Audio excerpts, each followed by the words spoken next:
Welcome to the Caddo Convos, the podcast that explores the vibrant community of businesses thriving in Caddo Office Reimagined. We're here to shine a light on the incredible entrepreneurs and professionals who make the most of our private offices, co-working spaces, and day office rentals in the Dallas-Fort Worth suburbs. Join us as we share their stories, celebrate their successes, and dive into the benefits of working in a space that's close to home but offers so much more than working from home. Let's get started with today's conversation. So joining me today on the Caddo Convos is Eric Buchanan of the Buchanan Agency. Eric, thanks for being on the show today. Hey, thanks for having me. Excellent. Let's talk about how you serve your customers. Well, as a broker for property and casualty insurance and life insurance, I have access to probably at any time 40 to 50 carriers throughout the state of Texas. So if you're someone living here in the state, whether it's here in Prosper next to the Caddo office or Frisco, McKinney, or anywhere, I have clients all over the state. I can take your home, auto, umbrella, boats, motorcycles, toys, whatever you have that's property and casualty, and I can shop it through the Goosehead network of carriers. Carriers, many of them you've heard of, like Progressive, Nationwide, Allstate, Travelers, to name a few, and then a number of carriers that are A-rated carriers, but maybe don't have a lizard on TV talking to you, so you don't know. Or a llama, lizard, emu, you name it. Exactly. You don't know who they are, but I can still show you that is a viable option. They just don't advertise. So, Gotcha. Well, how did you get started in insurance? I mean, I imagine, you're a teenager, it's like, I'm going to be in – some people do. Some people – so how did you get where you are? Yeah, it wasn't when I was born. I dreamed of being an insurance agent. So, no, it wasn't like that. So I actually – you had mentioned before we started you do training. I spent about 25 years working in collegiate sports marketing. Oh. And I started at the school level. And what I mean by collegiate sports marketing is, let's say you go to a football game at Texas A&M and you see a scoreboard sign that says Coca-Cola. I was the guy that would sell that sign to Coca-Cola. That Right. was kind of in a simple term, what I did. Started working for schools, went to grad school to get a degree in sport management. I mean, it was fun. Your day job was games. Oh, yeah. In like 1998, I actually went to work for ESPN for 2 years, working with schools on their rights. In other words, the signage at the game, things of that nature. And then I was with a company for 20 years called Learfield and worked at schools like Memphis, Iowa, Texas A&M, Indiana, Purdue, did a number of roles. My last 4 years at Learfield, I was head of training for the company. Oh, interesting. Yeah. So clearly interesting to me. And so we had about 200 schools that we would manage these marketing rights for, that we would go sell the ads on behalf of and raise money for the school. And so every year, and you know this as a trainer, actually every quarter, I'd get a crop of like 30 new hires. And I would run them through a curriculum like Camp Learfield. Here's company culture. Yeah. Here's sales training. Here's heavy-duty onboarding. Yeah, everything you need to know. Yep. And I didn't go to school to be a trainer. It's just when you had 16 years of going on sales calls, you kind of can pass it on. I did that, and I was happy. Like it was within the same company for 20 years to be able to reinvent yourself a couple times is a big deal, I think. I think everybody struggles with that. Sure. But then COVID came, and COVID meant no live sporting events. Right. We all recall that. So basically it was like, hey, thanks, but no thanks, And so like a lot of people that summer of 2020, a lot of people lost jobs or had change, right? Yeah. Let's just call it change. And so I was like, okay, what do I want to do? I was age 49, and in this career, I'd moved around. I bought homes. I had worked with my financial planners. I thought about financial planning, but I thought it was just too much of a ramp time to get where I'd want to get to. I get it. Because while you're always trying to figure out what you want to do and what your why is, you have to be pragmatic as well. But then insurance was something where I'm like, I can help people. I've got 3 teenage kids. I've been through many of the issues, that people are facing, and I can kind of pay it back a little bit and still have a job, right? Have a career. Yep. And so that's what got me to looking at different options. I found Goosehead. I like the model as a broker because I'm not married to any one carrier. Right. If you work with State Farm, and there's nothing wrong with them, I'm not disparaging, but that agent is a State Farm agent. That's Right. all he or Very she specific does. to their products. And if they can't help you with that product, it's kind of the end of the rope. So what I like is being able to help a client, and maybe for a couple of years they're with Nationwide, and then the rate goes up or something changes, I can move them to a different carrier. And I can be – my client is my customer. I don't work for the carriers. Does that make sense? Yes, it does. Yeah. And I don't even really work for Goosehead. I mean, Goosehead's just kind of a aggregator of all this, just having my own agency and being able to take care of clients and help them, navigate some interesting stuff right now. I wanted to touch on that. So regulations are constantly changing. You as what you do have to constantly pay attention to, and I imagine you get phone calls from people like me who I've seen my insurance go up. What can I do? What are you seeing that's going on out there that you specifically help your customers with? Yeah, what we've been in probably for at least a year, maybe 18 months, and I think we're in the worst of it, and I do think it will get better, is what we would call a hard market. And you may say, well, what makes it hard? Well, one is just the price increases, right? I think everybody – you can be talking to a neighbor on your street and they open up an envelope and their premiums went up, double, candidly. Yeah. I've seen people with home policies that were $2,000, $3,000, $4,000, and they were okay with that level based on the size of the home, and now they're $4,000, $6,000, or $8,000. Right. So I think just the massive price increases, and we've spent a lot of time as a country talking about inflation lately. Sure. And eggs, gas, but that insurance premium is a big deal. You bet it is. And it's happening on the auto side as well. So the price increase makes it hard. The other part that kind of gets to your regulation point is underwriting. And I think most customers tend to just look at price. They ask their agent, do I have enough coverage? Different customers have different levels of savviness on this. But it is harder to get properties insured. I've seen in the last 2 years things like, you got a tree really close to your house with a branch that overhangs. 5 years ago, the insurance company might not even have come out and inspected the property, even though they always have the right to do it. Now they are looking for every little thing. Even if they've just written a policy, if they see a risk they don't like, they can say, hey, we don't want to do this anymore. Wow. And so that's one level of underwriting. The other is I think people think about bundling to save money, of course, if you can. But sometimes some carriers are like, we will not sell you a home policy unless you give us the auto. Well, I don't like your auto rate. Well, we don't care. So there's just multiple underwriting things that are making it hard to get covered. And right now you have a number of carriers that are taking a pause in Texas. Progressive right now is not writing home policies in Texas. Nationwide is taking a pause. There's other carriers. I won't go through the list. And why is that? A couple things. They probably feel like they have too much risk that has been costing them a lot with, if you live in kind of the North Texas area, wind and hail. Right. Getting your roof replaced. You're seeing wind and hail deductibles go up from the standard 1% that we all kind of grew up with to 2, 3, 4%. That's a lot of money. And I heard a stat, and I don't know if it's true, but even if it's half true, but in Frisco alone last year, there was $1 billion worth of roof claims. I believe it with the storms we've had. Yeah. Well, and so even if you go, well, hey, maybe that's a little exaggerated, I'll cut that in half. It's still a massive number. Yeah. And so these carriers are not, if their loss ratios are greater than the premiums they're collecting, they have to adjust something. Yep. And what you're finding is a lot of these carriers also made money by their investments with the profits from the past.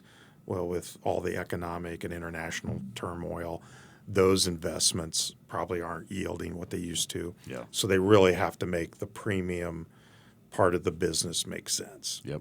And so if you read about carriers' loss ratios, you can get into a whole, I won't go Yeah, that deep. Doesn't sound like exciting reading unless you're in the industry. Yeah, and I don't even know if it's exciting when it's bad news. But those are the things, like, why is it going up? Yeah. It's, as consumers see gas, eggs, groceries go up, they know building materials go. I mean, so much of our economy is driven by the cost of fuel and those kind of things, You're right, right? transportation and everything. And so you have a lot of general inflation. It's impacting this, so it's like this perfect storm post-COVID. And I don't think they will keep doubling premiums forever because there's a limit to that, Right. obviously.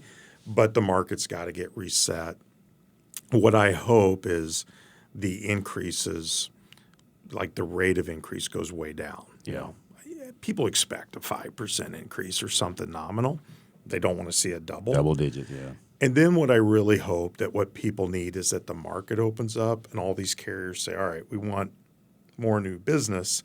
So at least they will offer some rates that may not go back to what they were 5 years ago, but can you switch carriers and save $500? Can you feel like you're fighting the fight again? Yeah. And right now, people have a hard time. I get a lot of calls where people are stuck in their home policy and they can't get a better one and they can't get a better rate. Yeah, that's So it's tough. It's challenging. Yeah.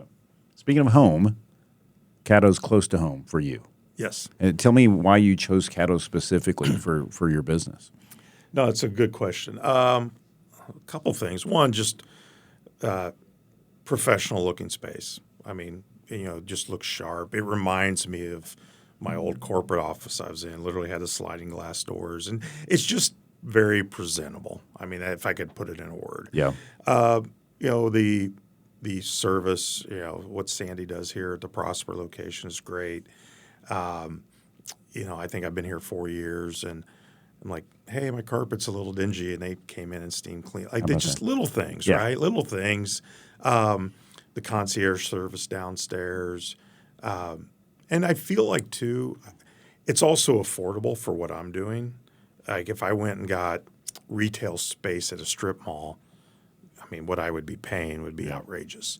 And I think there's a lot of businesses, insurance agents or other businesses that struggle to get their sea legs because they're paying so many expenses up front.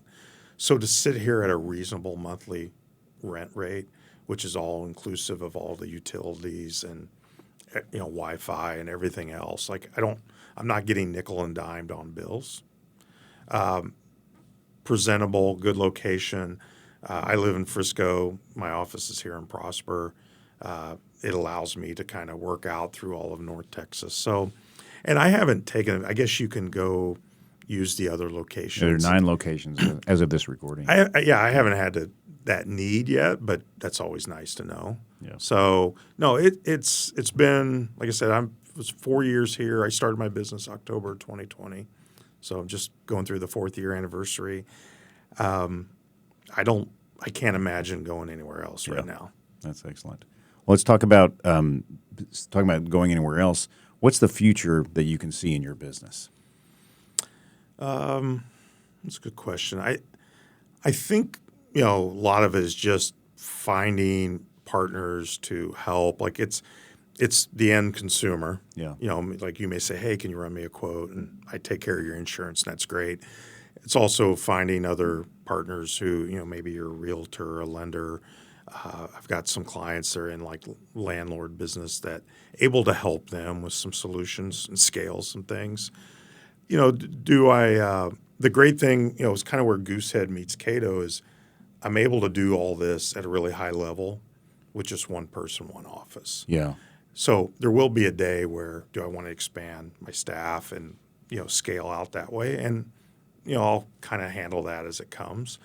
But right now, I don't think I've, as I'm growing, I don't think I've maxed out myself yet. Sure. Because you got to remember, I think I had an affinity for this business and able to help folks with, your past things you did in life being transferable. But I'm also just kind of building out my insurance footprint right now. So That's great. Parting thoughts, and also we'll talk about contact info. But tell me advice that you give people now based on the change in the economy. It's like, what should I be looking for? Yeah, I think one thing is everything feels hard. The hard market is as people add teenage drivers or whatever, and they see these we look at adjusting deductibles and self-insuring different parts of your insurance that you can handle. I look at it kind of like one example I always use is think about healthcare. Like, do you have children or? You bet. Yeah. Okay. Yeah, all of late teens, early 20s. Okay. Yeah. Well, you remember when they were 0, 1, 2, and 3. Yeah. A lot of shots, a lot of doctor visits. Oh, my goodness. Yeah. So back then, you probably wanted a health insurance policy that didn't bleed you to death on co-pays and office visits because you were going a lot. Yeah. As your kids get to be teenagers, assuming they're healthy and they've had all their shots and all that stuff, now you're more focused on catastrophic things. Like you can afford a higher office visit copay. Because they're going so rarely. Yeah. So actually, I need them to go more. Go get your teeth cleaned, kid. Yeah. I hear you. So as I sit with clients, I kind of use that example because everybody, especially moms and dads, they really understand that example. I'm like, okay, let's take that sliding rule and apply it to car insurance. Home is a little different. Home's more static, but auto insurance, your 3 kids are now drivers. You bought them each cars. You went from paying $4,000 a year to $12,000 a year. What if we raise your deductible? You're used to these super low deductibles. Yep. Let's raise them to $1,000 from $500. Yep. And if I just gave you back $1,000 premium, now your next accident's not really free, but you know what I mean. But then part of where maybe I would have been a financial is, hey, I'm not just giving you premium back, but I need to encourage you to go put that money in a safe place. Yeah. And that's called self-insuring. Yep. Save some money. Because if you pay more for a lower deductible and you don't have an accident, the insurance company is not going to give it back to you. You're right. It's gone. So I think that's like a coping strategy, right? And trying to compare that to you went on this journey already with your kids through healthcare and you played with those deductibles and those benefits, and you got to do the same thing now. Right. The mindset's already there. It's just a different type. Yeah, and people get it. When you really, like, you'll just see the light bulb go off. It's like you don't need that super low deductible all the time. Mm-hmm. I would say, if you have a kid that's on their own, like in an apartment, and they got the $30,000 a year first job out of college, whatever, and eating macaroni and cheese, and we've all been there, they need a low deductible because they can't afford to get their car fixed. Right. So that's a separate scenario. So I think that's what I would just tell, like, if you ask, like, why would somebody want to call? That's what I'm trying to give people is that life. I've been through this. Right. I've earned wisdom. I feel your pain, all that stuff. But let's step back and think about this, not just about premium. And I know premiums are high, but let's be strategic in what we're doing. That's terrific. What's the best way to reach you? Oh, I would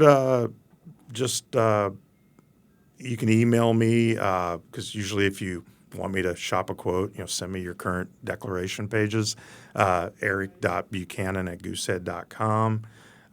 You can call my office, 972-457-1140. And if you just Google Eric Buchanan, Goosehead Insurance, Prosper, Texas, you'll find me. Great. And just happy to help. Thank you for joining us today on the Caddo Convos podcast. A huge shout out to our incredible network of members for making our community vibrant and supportive. If you're looking to boost your productivity and reduce the isolation of working from home, consider joining us at Caddo Office Reimagined. Our spaces are designed to meet your evolving needs, support remote work, and foster a sense of community that's hard to find at home. Whether you're a startup aiming for growth, a freelancer seeking a professional setting, or a company looking to optimize resources, Caddo offers a perfect blend of flexibility and innovation.